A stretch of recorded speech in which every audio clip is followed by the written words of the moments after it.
You seem pretty, angry at the whole ordeal. Yeah, it's really pissing me off. And I think you'll be angry too, once you learn that a billion-dollar tech company wants to build an AI data center near you that you'll have to pay for via rising electric bills. Oh, and it's also going to add stress to our already strained electrical grid. In this episode of Plugged In, we're asking the big question: how are tech companies getting away with this? Make sure you are subscribed to Energy Sage to stay plugged in to clean energy and other electrifying topics. Now, to be clear, I am not here to bash AI as a technology.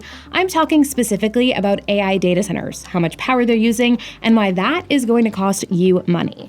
Now, every time you ask a question to ChatGPT, Google Gemini, Copilot, or Grok, you're using enough electricity to light one light bulb for about 20 minutes. That might not sound like much until you think about how millions of Americans are asking questions every minute of every day. What's your record for consecutive questions asked? 38. Those questions don't just float around in the cloud, they're processed in physical AI data centers. And these buildings are becoming some of the largest energy users on Earth. For perspective, one data center in Louisiana uses 3 times more electricity than the entire city of New Orleans. And that's not exactly a city known for being dimly lit. Mike Jacobs from the Union of Concerned Scientists has been tracking this, and it's safe to say he's concerned. He says traditional data centers have a power demand of about 300 megawatts, but tech companies want to build AI data centers with a power demand around 1,000 megawatts. 1,000 megawatts is roughly what some small states have for utility-owned generation in the state. Mike focuses on PJM interconnection. That's the grid operator for much of the mid-Atlantic region, including Virginia, which is now nicknamed Data Center Alley, as they call it. So we were hearing Virginia was having increased energy needs, and gradually, over the last 2 years, the transmission discussions were about meeting those needs. Then it just blew up like a bomb. Carnegie Mellon researchers estimate that data center electricity demand will grow 350% by 2030. But utilities usually plan for only 1% to 2% growth a year. The math doesn't work. And our grid, again, is already under stress. A 2024 report found that homes within 50 miles of a data center were having electricity issues, and experts across the globe are warning about reliability and power shortages because of AI. Lizzie Irwin from the Center for Humane Technology says it's all too much, too fast. The ecosystem of how these things are operating is really stressing our resource supply. And, with the way that tech is being developed and deployed, it's happening at a rate that is really fast. And it's sort of unfair and maybe unreasonable to ask people to just simply adapt. So what happens when energy demand explodes, but the system wasn't built for it? Well, utilities have to build more power plants, more substations, more transmission line, and all of that costs money. But the AI tech companies aren't paying for it. You are. Me? Yes, you. How? And you probably didn't even know it. I spoke to someone who lives in the heart of Data Center Alley, Barclay Estes, president of Nova Solar in Virginia. And he says even though data centers have been a hot topic for a long time, there's been zero communication from utilities about how these costs are being passed to the community. The big boys are going to try to justify it and just send you the bill. Now, I did reach out to Dominion Energy, the major utility in Virginia, to hear its side of things, but my efforts were ignored. However, Dominion officials did talk to NPR about one of their upcoming utility projects and said it's being built to help meet the growing energy demand of community buildings, but also admitted that a very big new AI data center is, quote, largely driving the need for that utility project. By the way, we're talking about plans for a data center and substation about the size of 8 football fields with 120-foot steel poles. And NPR says the cost to connect that data center to the grid, $40 million. And that's just one project. I counted about 14 states, I think, where it's pretty clear there's been a big case for a big data center and big costs being passed to consumers. Mike recently published his findings in a report titled "Data Centers Are Already Increasing Your Energy Bills. We Have the Receipts." And boy, does he have the receipts. Receipts, ledgers, contracts, IOUs. He reviewed utility documents across the mid-Atlantic states and found 130 data center projects in 2024 costing $4.3 billion just for the grid connections. So let me repeat that, $4.3 billion in grid updates for AI that tech companies aren't paying for. It gets worse. That number doesn't include the cost for the power plants needed to actually power the AI data centers. The number for new generating plant, a new supply, that number is now about $20 billion for PJM region. So again, my 4.3 is the slow drip compared to that 20 billion that arrives quite immediately. Billions of dollars placed on regular people, families, small businesses, renters to build infrastructure for some of the richest companies on the planet. And don't think you're off the hook if you live outside of the mid-Atlantic. There's additional money or a separate conversation buried outside of the PJM databases. So you're saying this is likely happening in more of a nationwide level, but it's just not as transparent. Yeah, it's definitely what I'm saying. CMU's research backs this up. Electric bills are on track to rise an average of 8% nationwide by 2030. But in places like Virginia, bills could rise as much as 25%. That's about $70 more every month for the average household. And we've already been suffering from sky-high electric bills. AI is only going to make it worse. People are telling me this is early days with the generative AI. So the wave is still coming. So now back to our original question. How exactly are tech companies getting these billion-dollar grid connections while we pay for it? So there's a couple layers of rules. And if anybody's ever, asked the utility about, a cabin in the woods, I wanted the utility to bring me a wire. And they would say, after we come to the street where your driveway is, after that, it's your cost. And that makes sense. If you need power for your remote cabin in the woods, you pay for that connection. And same goes for renewable energy. Solar farms, wind farms, battery projects, when they connect to the grid, they pay their own way. And they produce energy that actually helps the grid. But then these AI data center companies come in with a request that won't create any energy, instead suck up massive amounts of it, and somehow this allows them to get special treatment. Look me in the eyes and tell me that you're not getting any special treatment. If the utility can make the argument that this is a transmission extension, it goes into the rates for everybody to pay. And they just haven't really asked the data center companies anything else. So when Amazon, Google, Meta, or otherwise want massive new connections, utilities build them and make all of us ratepayers split the bill. Am I getting that right? They all fully concede that I've described it correctly. They just say there's nothing wrong with that.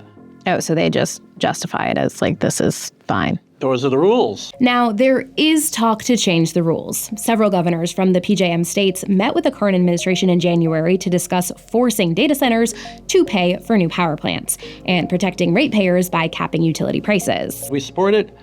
Like, some of it's good.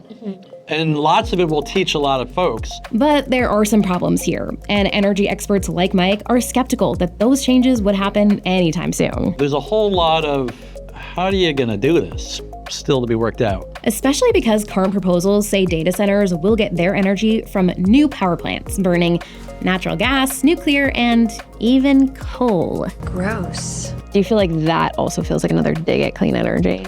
Oh, these days, it's a whack-a-mole with clean energy. In the meantime, Mike says many of these massive data centers are rolling in dozens of diesel generators on flatbed trucks just to stay up and running. Nobody in their right mind does that. Nobody in their right mind, except in an emergency. Or the other example is, a forward operating base of the military. So these are customers in our neighborhoods who are acting like it's a war zone or a disaster zone. It's just not sustainable. Now, if only we had something that was more sustainable. Mike has an idea. You gotta do this with renewable energy. And if we can't build it fast enough, that's a physical thing you gotta live with instead of stamping your feet and saying, I'm gonna bring in rented diesel generators until your eyes water. Now, even if you're not a clean energy fan, it is hard to ignore the irony here. Solar, wind, and batteries are some of the fastest and cheapest energy solutions available. The best thing here would be energy parks that have both supply and demand, with lots of wind farm inside that park or directly attached, lots of solar and batteries to handle both the variations of the generation and that spiking and dropping behavior of the data centers. But not only is clean energy being ignored in this situation, it's being actively shot down. We had a couple examples in 2024 where Hanover County, which is like north of Richmond, approved the data center and they simultaneously rejected the application for like a utility scale solar field.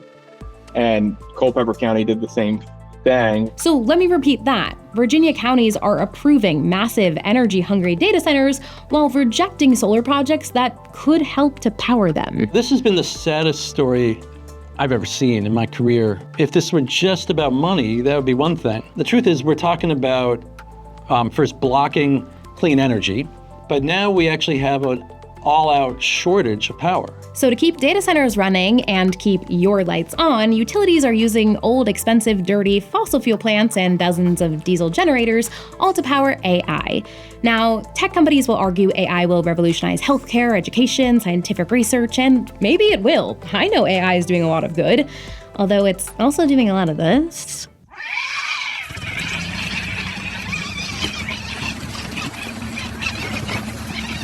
But Lizzie Irwin from the Center for Humane Technology, she has some thoughts. I candidly don't think that the promises AI justify this bad behavior. The environmental concerns are real, and people's pocketbooks, that is real. And so we sort of have to reject the premise that industry is selling us that we can only achieve this in a certain way. Now, to be clear, Lizzie isn't anti-AI either. I don't think it's that the tech itself is at fault. But she is anti-reckless deployment. There's this real gold rush mentality among big tech companies and the developers that's leading them to acting this way. It's not really considering the effects on the environment and the communities and the way that it's impacting costs. And she says it is not too late for us to do something about it. There is this opportunity right now, as we're seeing things develop in real time, to say wait a minute, how can we course correct? So how can we course correct? Well, even though this is a national problem, it's fought locally. So if this episode is making you angry, sad, worried, confused, grab your neighbors and get to work. City council, county boards, utility commissions, go to these meetings and demand transparency. Work through the political process to make sure the Public Utility Commission is assigning costs to those who cause it. Right now, we have a lot of people denying that this is within their authority, and that's a lot of hiding their head in the sand and hoping somebody else takes the responsibility. Translation there, call your state utility commission, email your representatives, make noise, and in the meantime, protect yourself from rising electric rates and grid instability. Get yourself enough solar panels and batteries so you feel good about your own electricity supply, because right now it's being corrupted by these data center requirements. Now, if you can't install solar and batteries, there's other options. That is community solar. And if that's not available, push your officials to allow for more clean energy in your community. If you think local action is a waste of time against AI, here's proof that it's not. In the last year, 25 data center plans were canceled as a direct result of the opposition from local peoples. Concern from locals has made its way up to senators from both parties who are now speaking out against AI data centers. That means change is possible. And tech companies might even be getting scared because they've turned to the age-old persuasion tactic. I was watching a football game a couple of days ago, and they have a pro data center commercial. They're having to fund commercials saying data centers are good, not bad things, because they know that they're getting this kind of grassroots resistance. When you have to run football commercials to convince people you're not the bad guy, yeah, you might be the bad guy. So here is the reality. AI data centers are getting public money. Your bills are rising, clean energy is getting blocked, and fossil fuels are being kept alive just to feed AI. And we haven't even really talked about the number that's doing to the environment. I will save it for another episode. For now, I want to reiterate, I'm not anti-using AI. I'm pro-responsibility and pro-holding billion-dollar companies accountable. If this made you angry, good. Share it, talk about it, get involved, because this only changes when we pay attention. A big thanks here to Mike, Barkley, and Lizzie for their help with this, and just know I've got so much more to say about AI, so hit subscribe to stay plugged in.